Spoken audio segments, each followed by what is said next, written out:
So for this first Hero 10 video, wow, I can't believe I'm saying Hero 10 already and it's in my hands, but I'm gonna be talking about the things that they didn't really mention on their little 90-second video clip. And speaking of that, thanks for everyone that tuned in on the live stream last night. That was like the biggest live stream I've ever had, and I thank you guys all for that. I wasn't sure if it was gonna work or be any fun, but everyone seemed to have a good time, so maybe we'll have to do more of those. All right, enough of that, let's get into it. Mr. Black.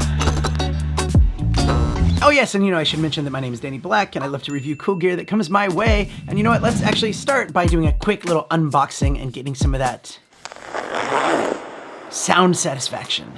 Just looking in the box, you get a lot of the things that you would expect to get. And to anyone that's new to this lineup, this thing right here, don't try to open that. So obviously you can see, they really need you to do an update before using it, like to the point that you can't even fire up and use it at all. So make sure that when you do get it, you're gonna be needing to connect it to the Quick app to do the update before you can start filming anything. Having said that, it's really easy to connect and you can get it done within 5 minutes. I did see on Peter McKinnon's review that they had some kind of card with settings for different scenarios. I love that.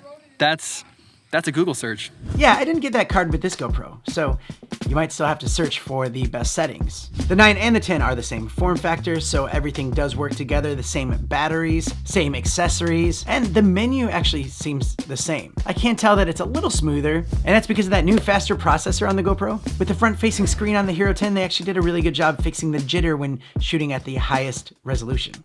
On the 9, when you shot at the highest resolution, the front screen would be a bit jittery. On here, they have fixed that problem. When using Quick Start, I noticed that the Hero 10 actually has a second advantage of the starting and stopping. And I should mention that this is not gonna be a comparison between the 9 and the 10. However, I will save that for a future video. And just a little spoiler, so far, I'm not really seeing a huge difference, but that's just a quick assessment of just playing around with it a little bit. So they promote the Max Lens mod. And one question that I really wanted answered was, did they bump up the Max Lens mod mode to 4K from 2.1K? And I found the answer. No. I mean, just no to everything. The Max Lens mod doesn't even work right now. It says that they're working on a software update for it in the future. So right now, as of recording this, the Max Lens mod mode doesn't even work on the Hero 10. And since I am a glass half full kind of a guy, I like to think that they're actually working on that 4K Max Lens mod mode. Another really cool new thing I noticed was that with their color profile, it used to just be flat and GoPro. Now it's flat, natural, and vibrant. Which is good because a lot of times GoPro was just a little bit too vibrant and flat was just a little bit too flat. And this works really great having that natural one in between. And lastly, because I know that this is a big concern for people wanting to buy the GoPro. You hear rumors about it overheating and all that stuff. And you know what? I did test it out and I found out shocking results. Basically, I set it down in room temperature and on my iPhone, I did a little bit of a time lapse to see. I'd have to wake the screen every now and then to see where it was at.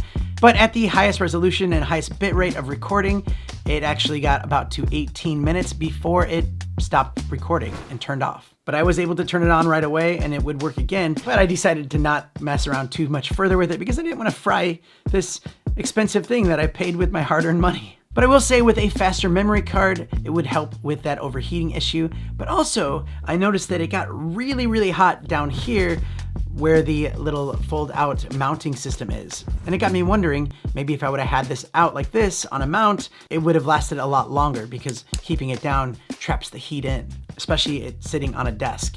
And I can dive into that further on a future video.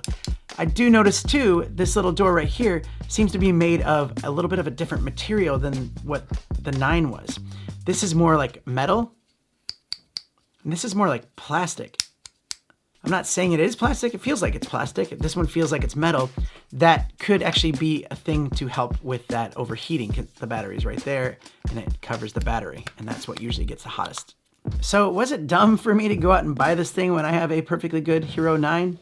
Well, I don't have an answer to that just yet, but I will be testing it out with a lot more things like live streams and the webcam mode and just all of the things. So, man, I'm gonna be really busy.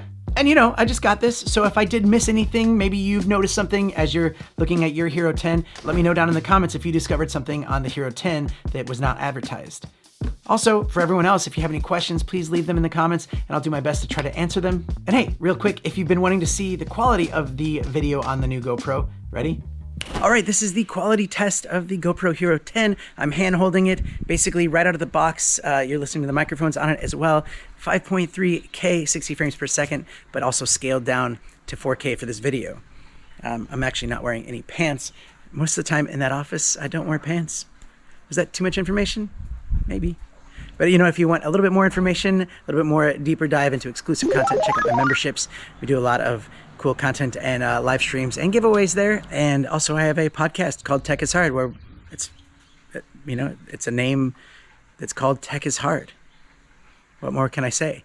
All right, I gotta go. Catch you on the next one. Later.